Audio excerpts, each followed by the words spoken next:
पर गंभीर लिखना, गंभीर बोलना, सत्य बोलना, ये सब कठिन चीज़ है। और हम जिस दौर में अब हैं उसमें यह और कठिन होता जा रहा है। किताब पर ही फोकस करूँगा, इधर उधर नहीं ले जाऊँगा। Technology of joyous living. Technology शब्द के बहुत सारे मायने आप समझ रहे होंगे।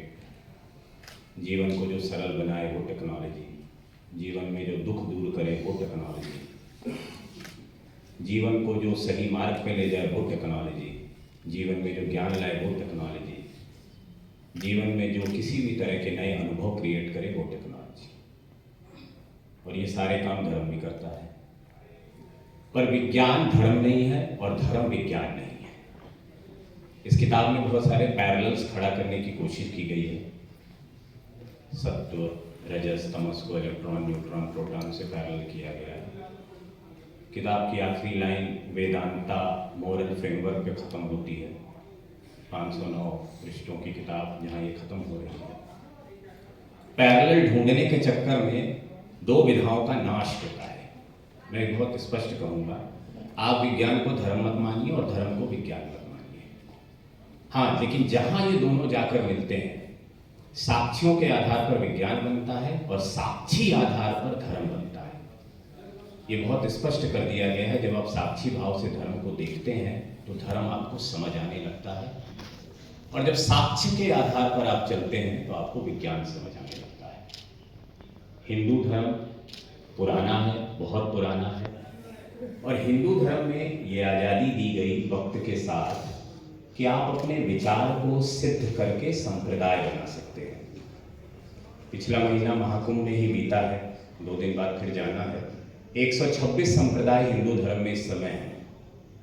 और जब मैं संप्रदाय कहता हूँ तो समझिएगा, वल्लभ कुल से लेकर निम्बार्क संप्रदाय से लेकर शैविज्म में अघोर पंथ से लेकर नाथ संप्रदाय से लेकर ऐसे 126 संप्रदायों का विकास पिछले 5000 सालों में हिंदू धर्म में हुआ है। मूलतः 3 विभेद हैं, शैव, वैष्णव और शाक्त का। अब स्मार्त का भी उसमें उल्लेख आने लगा है।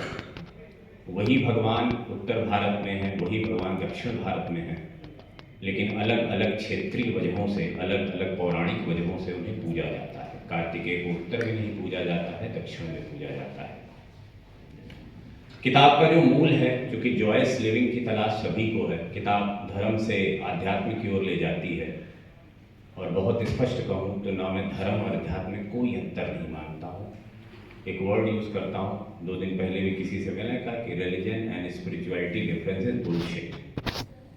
क्योंकि अगर धर्म नहीं है तो किस चीज़ का अध्ययन करके आध्यात्म अनुभव करोगे। साध्वी जी कह रही थी, श्री कृष्ण ने जो प्रेरणा दी, श्री कृष्ण ने भगवद गीता में स्वधर्म की बात की। सबका अपना धर्म होता है, सबके अपने अनुभव होते हैं। गुरु एक पर्टिकुलर मार्ग पे ले जाए कि आपको एक पर्टिकुलर अनुभव करा देता है। और अब चूंकि गुरु शिष्य परंपरा और ये सब चीज़ें बहुत आभासी सी लगती हैं, क्योंकि हम जिस दौर में जी रहे हैं वहाँ धर्म को समझने के लिए जिन चीज़ों को हमारे सामने लाया जाता है, चाहे वो धर्म गुरु हो, बाबा हो, ग्रंथ हो, उनका विवेचन हो, और नए बनते संप्रदाय जिनका आधार किसी संप्रदाय से निकल कर बना हो, जैसे गौड़ी संप्रदाय से इस्कॉन बन जाता है। स्वामी नारायण संप्रदाय के लिए किसी बहुत बड़े आधार की जरूरत नहीं पड़ती है, पर वो फिर भी इतना बड़ा संप्रदाय बन जाता है। तो विज्ञान और धर्म 2 पैरेलल्स हैं। जब भी आप मिलाने की कोशिश करेंगे तो आप कंफ्यूज होंगे। तो धर्म को धर्म रहने दीजिए, विज्ञान को विज्ञान रहने दीजिए। दोनों में साक्ष्य की जरूरत होती है, और जिन धर्मों का विकास समय के साथ हुआ है उनमें साक्ष्य रखे जाते रहे हैं। हिंदू धर्म में टीकाएं लिखकर जगत गुरुओं से, काशी विद्वत परिषद से, ऐसे बहुत सारे संगठन हुए जिनके द्वारा संप्रदायों का विकास हुआ है। द्वैताद्वैत से द्वैतवाद, विशिष्टाद्वैत, इन सब बहुत सारे सिद्धांतों का हिंदू धर्म में विकास केवल इस आधार पर हुआ है क्योंकि वहां पर कोई शोध कर रहा था। हम जब आज के संतों को देखते हैं, ऋषियों को देखते हैं, बाबाओं को देखते हैं, तो हमें समझ नहीं आता है ये कर क्या रहे हैं। पैसे बना रहे हैं, लोकप्रिय हो रहे हैं, सोशल मीडिया पे क्या कर रहे हैं, समझ नहीं आता है। तो हम मजबूर हो जाते हैं उन्हें एक ब्रैकेट में रखकर देखने के लिए, और वो ब्रैकेट पॉलिटिकल होता है कि ये बाबा इसके साथ खड़े हैं, ये इसके साथ खड़े हैं। लेकिन अगर कुछ थोड़ा सा पीछे जाकर आप देखेंगे तो आपको ये समझ आएगा कि दरअसल संतों को जिन परंपराओं के निर्वहन की जिम्मेदारी दी गई थी कलयुग में, और ये पुराणों में लिखा हुआ है, स्वामी जी जानते होंगे कि कलयुग में सन्यासी हो ही नहीं सकता है। सन्यास इतनी उच्च अवस्था है, और इस किताब में भी बहुत सारी परमहंस और तमाम चीज़ों का जिक्र किया गया है, हो ही नहीं सकता है। क्योंकि जिस परंपरा, जिस मर्यादा, जिस अनुशासन की बात की गई है, और अभी आप महाकुंभ के मेले की बहुत सारी फुटेज नागा साधु और उनकी अवस्थाओं के बारे में सुनते हैं तो आपको लगता होगा वाओ व्हाट अमेजिंग कि नागा साधु नंगा रह लेता है, ठंडी नहीं लगती है, ये करता कैसे है। तब भी आप यकीन नहीं कर पाते कि कोई हड्डियों की कैसे 20 साल से हाथ उठाए खड़ा है, किस लिए खड़ा है भाई, करना क्या है, इसको कोई काम धाम नहीं है क्या। तो बहुत प्रैक्टिकल होके सोचेंगे तो जिन अनुशासन मर्यादाओं से धर्म चलता है, जिस टेक्नोलॉजी से धर्म चलता है, टेक्नोलॉजी का मतलब है टूल्स, टूल्स का मतलब है नियम। नियम है कि एक प्रयोग को न्यूटन अगर 800 बार करता है उसके बाद सफल होता है, तो वो भी साधु भी एक प्रयोग को 800 बार करता है। एक जीवन में केवल नाम जप जिस साधु को दीक्षा दी जाती है वो कम से कम करोड़ों जाप करता है, उस मंत्र को सिद्ध करता है, मंत्र बताता भी नहीं है। पर वहीं रोचक यह है हिंदू धर्म की बात कि जब हिंदू धर्म में रामानुजाचार्य को उनके गुरु मंत्र देते हैं तो वो जाके उसे सार्वजनिक कर देते हैं। वो सीधे जाते हैं और कहते हैं मंत्र तो मेरे गुरु ने मुझे दिया था कान में और मुझे इसका नाम जप करना था, लेकिन मुझे लगता है इससे सबका कल्याण होना चाहिए। और इस तरह से हिंदू धर्म प्रोग्रेशन की ओर बढ़ता है। आज हम बहुत सारी दकियानूसी चीजों के बारे में बात करते हैं, जैसे अभी भाई साहब हिंट कर गए पर्चा लिखने को। मूल यह है कि भविष्य जानने की ललक सदैव से रही है, और राम भी तो भविष्य बताकर ही पैदा हुए। एक ऋषि आया, यज्ञ करवाया, किस लिए किया सबको पता था। तो विद्याएं सदैव रही हैं, और जिन विद्याओं को लेकर हम आज बहुत चकित हो जाते हैं उनको केवल दिक्कत है हमारा ज्ञान बहुत कम है। किताब इसी भाव से लिखी गई है, और मेरे खिलाफ से सार गर्भित किताब है, बहुत कुछ समेटा गया है। तो कुछ पल निकाल कर पढ़िएगा, आपको आनंद आएगा। और हिंदुइज्म या कोई भी रिलीजन, स्वामी जी पंत कह रहे थे, मैं रिलीजन ही कहूंगा, क्योंकि अब हम अतीत में जाके कोई चीज बदल नहीं सकते हैं। समस्या यह है कि जिस रिलीजन की आबादी 1.5 अरब हो चुकी है हम उसे नकार नहीं सकते हैं। मैं तो स्वामीनारायण को भी नहीं नकारता हूं, हर दिन बहसें चलती रहती हैं कि वो हनुमान जी की बेइज्जती करते हैं, क्योंकि हम उस युग में हैं जहां नकारने से सत्य नहीं सिद्ध होता है, लेकिन हाँ लिखने से सिद्ध होता है। तो अगर उन्होंने शोध करके अपना जीवन खपा के इतने शब्द लिखे हैं, कम से कम 1 लाख शब्द होंगे इसमें, तो स्वाभाविक है उसमें कोई ना कोई एक लाइन होगी। उसी तरह जैसे सुबह व्हाट्सएप पे आपके एक मैसेज आता है, कोई एक लाइन आपको बड़ी अच्छी लग जाती है और उस दिन आप अपने मूड से उसको मैच कर लेते हैं। हो सकता है दूसरे दिन वही लाइन बेकार लगे, अरे ये क्या फालतू भेजा है, संघर्ष करने से सफलता मिलती है। पर एक दिन किसी दिन जब संघर्ष कर रहे होंगे तो लगेगा क्या लाइन भेज दी है। तो ये सब प्रासंगिकता का मूल आयाम है कि प्रासंगिकता तभी होती है जब उस मेंटल फ्रेम में होते हैं। तो आपके जीवन में भी धर्म तभी घटेगा जब आप उस मेंटल फ्रेम में होंगे। प्रेमानंद जी को सुनने से धर्म नहीं घटेगा, बहुत अच्छा लगता है सबको सुनना, लेकिन आप क्या सुनकर अप्लाई कर पा रहे हैं? पढ़ना तो बहुत दूर की बात है, तो बहुत सारे जो मोबाइल उठाओ दिन भर सुनते रहो, और सुनने से क्या घटित हो रही है चीजें। तो वो जो टेक्नोलॉजी की बात कर रहा हूं, अपने संतों के बारे में, अपनी संस्कृति के बारे में, आयुर्वेदा के बारे में जानना, योग के बारे में जानना। योग इतना सरल नहीं है कि अष्टांग योग में समेट के 8 क्रियाएं करके आप सब कुछ जान जाएंगे, और योग शरीर के लिए बना ही नहीं था। इसमें भी ध्यान, धारणा, समाधि की बात की गई है, जो 3 अवस्थाएं हैं ध्यान की। तो मेरा यह मानना है कि धर्म को समझने के लिए थोड़ा विस्तृत होइए, और धर्मों को भी पढ़िए। सत्यमित्रानंद जी बड़े महाराज हुए, उनको कुरान याद थी, बाइबल याद थी, पर आज के लोगों को नहीं याद होगी। चैलेंज के साथ कहता हूं, क्योंकि उनको लगता है हमें विधर्मी क्यों होना है, हमें क्यों जानना है कुरान।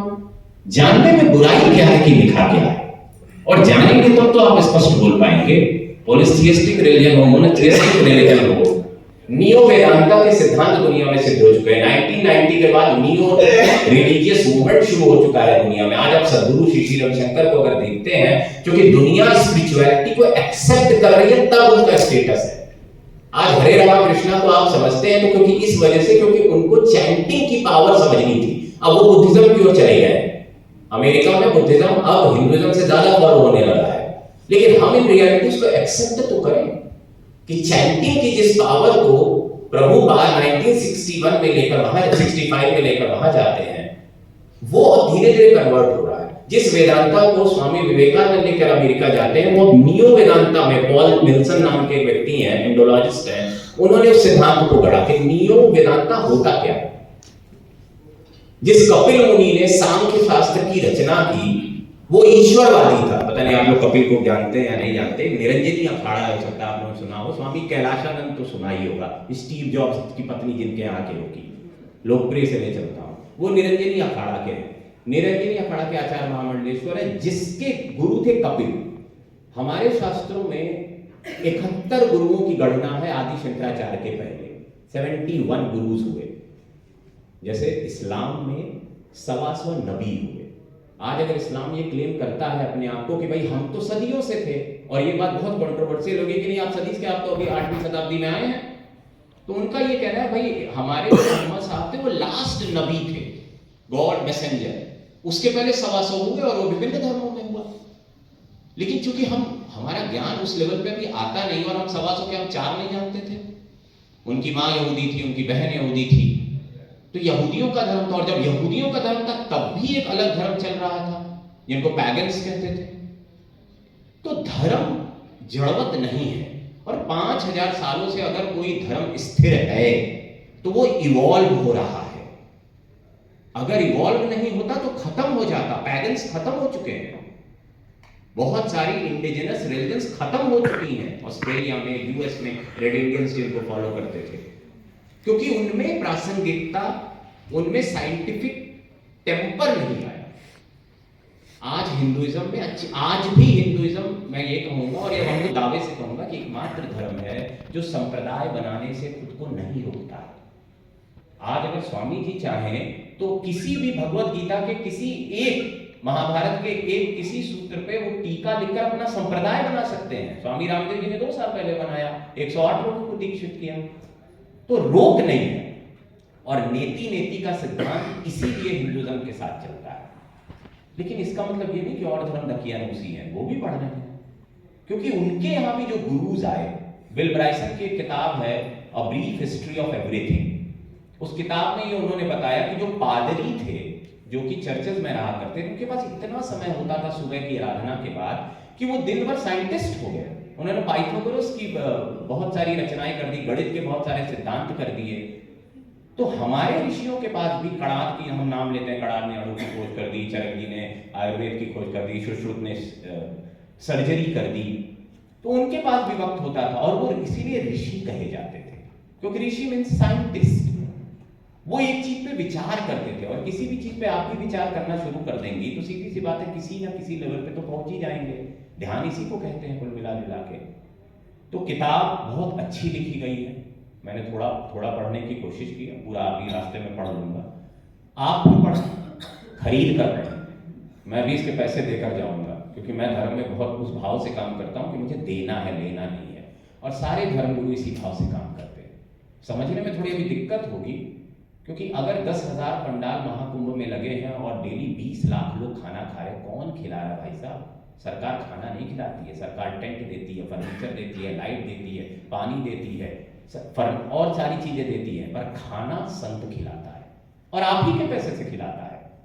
उसको कोई लेकर, अमृताचार्य को लेकर कोई शर्म नहीं है कि आपसे दान मांग के खिलाएगा, कोई दिक्कत नहीं है, उसको सेवा करनी आपसे मांगेगा। और इसीलिए बाद के धर्मों में दशांश का एक क्रम लाया है। सिख धर्म में सीधे कहा जाता है दशांश दो भाई हम सेवा करेंगे। हिंदू धर्म में उसे पुरुषार्थ कहा गया, धर्म अर्थ काम मोक्ष। तो एक दान देने की प्रक्रिया रही है। हालांकि कलयुग है, कलयुग में ये सारी चीजें बड़ी रोचक है। पूरी शंकराचार्य महाराज जी को सुनिए, वो बताते हैं हिंदू धर्म में ये बताया गया है कि कलयुग में क्या क्या होगा। अब हम संभल में जाके रुके हैं और ढूंढ रहे हैं कल की अवतार को, ये तो बहुत पहले लिख दिया गया था, वही होगा, लेकिन वो पॉलिटिकल वजहों से अब सामने आया है। तो बहुत सारी चीजों को, क्योंकि हम नास्त्रेदमस पे तो बहुत एक्साइटेड हो जाते हैं, नास्त्रेदमस वाओ, लेकिन अपने ही ग्रंथ में लिखी हुई चीजों को पढ़ने का समय नहीं है। अभी शॉर्टकट मोड में चल रहा है। किताब लिखी गई है, बहुत अच्छी, पढ़िए, और आपको साधुवाद है सर, आपने किताब लिखी है, विषय बहुत लंबा है।